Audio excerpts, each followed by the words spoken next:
Good morning everybody, welcome back to the Evil GT YouTube channel, and today's video, part 2 of the Yaris SR. Ben bought this car for £1,000, it was cheap, it's got no MOT. It was also full of mould, but we've got rid of all that. And it's just generally tatty, it needs some tidying up. Interior still is a little bit wet, so I'm going to need that in today. I'm going to go and take this for an MOT and see exactly what it's going to fail on. And the reason I've got this mask on is because in the comments on the last video, we cleaned all this, but you said about the headlining, it might still have the mould in it. So we didn't actually do the headlining, so that's why I've got this on. We did change the battery in this in the last video, and the batteries in the key fob, so it should start just about, really. Wasn't exactly like, you know, starting really good. So I'm no expert, but I'm sure that battery light means the alternator's gone, so that's going to need replacing by the looks of it. We know the back brakes are going to need replacing because they're absolutely just rusted up. So it's probably going to fail on at least the back brakes. It's just a matter of what else is wrong with it.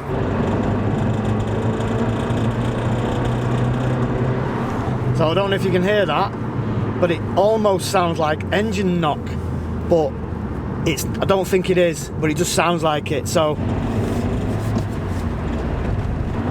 but I actually think it's just something rattling on the front end, something against something, you know, the usual stuff.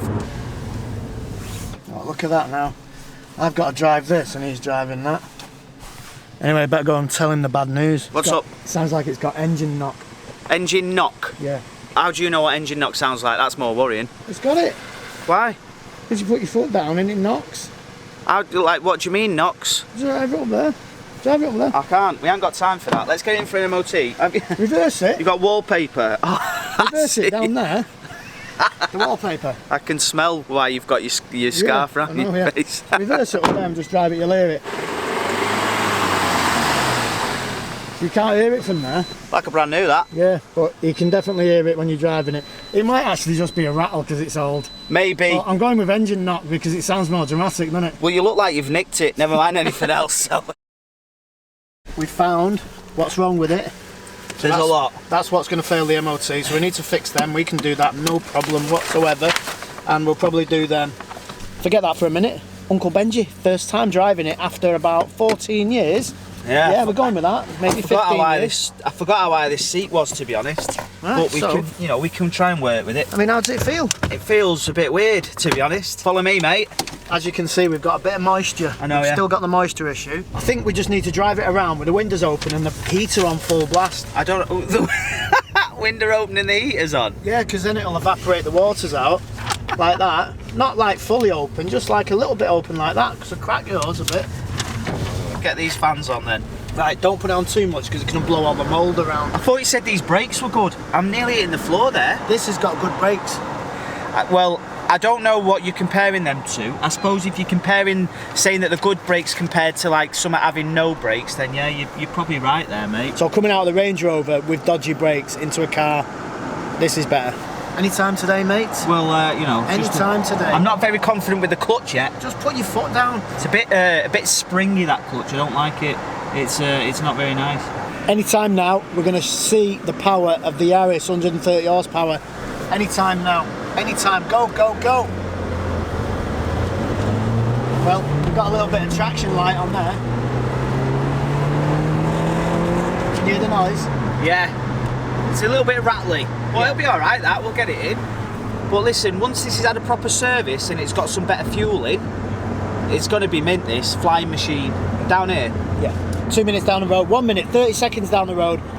The steering's well heavy. Like, I'm talking really heavy. Oh, the VSC lights come on, the ABS light and the traction light. Feel that steering. Oh my God. It wouldn't be an Evil GT car without lights. Every time we pick a car up, the lights come on the dash. And I'm not even joking. If you've not seen our channel before, then that means you're not subscribed. Hit the subscribe button, because every car we pick up, it needs a light. The next one will be the engine light. I guarantee it. I know from experience, because now I am pretty experienced in the cars and stuff. I know what this means. It means we haven't got any power in the battery, because this exact same thing happened to me in the M3. All these lights come on, and then any minute it'll cut out. Should we turn that off then? I would. Probably the lights off as well, yeah. Probably turn everything off. So is this it? This is it. We're conking out. Down. We've got lay-by right there. Yes. Oh dear. I think we're done. We're done. Oh no. Time to go and get the Range Rover. It's conking out. I think it is time to go and pull us along. We need a tug. So we'll just have a look, see where the alternator is, see how big a job it is.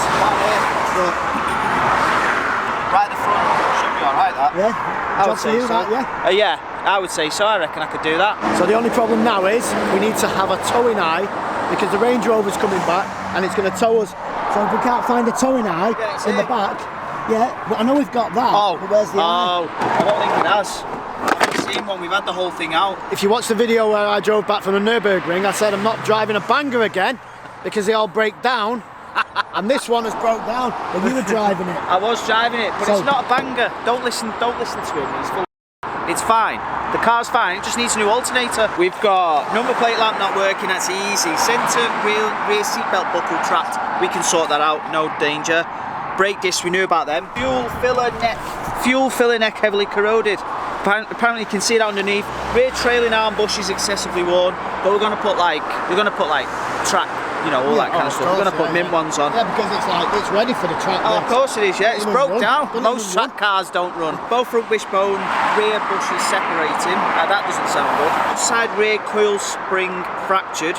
Both headlight lenses are foggy, which we know about as well. But we can sort them out because we've got the buffing compound in the garage. Yeah. We'll get the buffer on that. They will come up like a brand new headlight. Do you want to hear about the advisories? So the advisories, battery light lit. Well, we know about that. Well, it's no longer lit, to be fair. It's fixed itself. Near side rear coil spring corroded. Yeah. So we're going to do both anyway, so that's easy. Rear wiper blades worn. Yeah, we can fix that. Cuts and straws really with stuff like that, aren't they? Do you know what I mean? You're just filling up bits of paper and stuff, you know what I mean? Engine oil level very low, which probably explains the rattle. Yeah. Maybe, who knows? Carbon canister vent pipe corroded through. I have no idea what that is. Exhaust patched with aluminium tape. Sounds like a bodge that you've done that. Slide plane offside front top mount. Both rear tyres cracking. So we need 4 tyres anyway. Loads of these things we're going to do anyway. Go on, Range Rover. Got a proper little shake of the head from your missus then. My missus calls that car. She's like, oh, it's a banger, it's dead old, but it's better than that. This is proving to be quite a handy tool. You know when you get Christmas presents off your parents? I said that, yeah. They're usually crap. You know, like the one I got, what was it, like a boot cleaning kit off my dad that cleaned the steering wheel on the RS4 and that was it. What are you doing? Hold that. That'll do, that's on. That's on that, mate. Hold the thing will come off down the road. Why are you going to leave it on?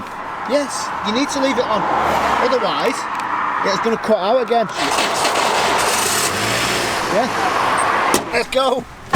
We've still got these lights and the thing, so the battery's still pretty low, but should get us home, right? So what you're saying is we're literally running on torch power. It's a torch under the bonnet we've got connected to this. Yeah, the torch down there. For God's sake, man. Oh no. It's not looking good. No!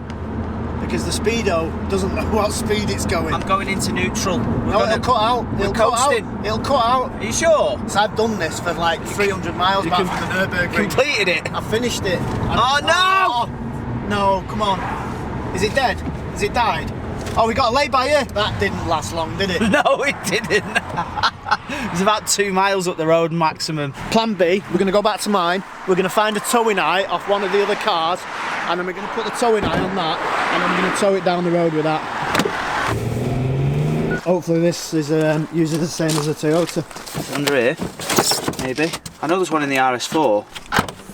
Got it. So hopefully the Avant. Although it does have an Audi badge on it. Yeah, because it's come out of an Audi. Yeah, I know, but is that because it's specific to an Audi? Well, we've got no choice. I don't even know if the thread's right because it's so far back. That's not long enough. Oh. So you can't. It won't get anywhere near the thread. It's like too far back. So we're gonna have to take this off, take it back to mine, get it charged up, come back, just get enough juice in the battery to get it down the road. We are literally 1 mile from mine. Yeah. So I've got to be careful what I tell you here now because we have got another battery on another car that you don't know about yet, or some of you might know about it, but you shouldn't know about it. But you maybe do know about it because Lee's editing isn't very good. And I think we can maybe take the battery off that and see if we can squeeze it under the bonnet of the Yaris. So forget everything I've just said about the other car, with the car that you shouldn't know about, but you do know about. Some of you do, because of Lee's rubbish editing skills. We've got the Fiat 500 that Lee is still working on. It's like one of them projects, you know, like the Sylvia that just takes 2 or 3 years to do. His daughter will have, you know, grown up, left home, probably have 3 or 4 kids by the time this is finished. This does have a smaller battery, doesn't it, mate? It does, yeah. So this should fit the Yaris, we're hoping, right? Get up, man, go on. These are in the way. Can't pulling on that. Moment of truth, see if the Fiat 500 battery is going to start this. Yeah. Very good. Today didn't work out as expected, but there we are. There's a massive list of failures, advisories, and also now an alternator, so we need to sort that out, don't we, mate? We do. Big checkbook. You said it was a cheap car. It's now probably going to cost £1,000 to get it fixed. Well, that's still cheap though. £2 for that car is still cheap, so... Part 3, yeah. Well, that was kind of like part 1.5, but we've got to call it part 2. So we didn't expect that to happen, but there we are. There you go. See you in part 3. Subscribe if you haven't. Ta-ra.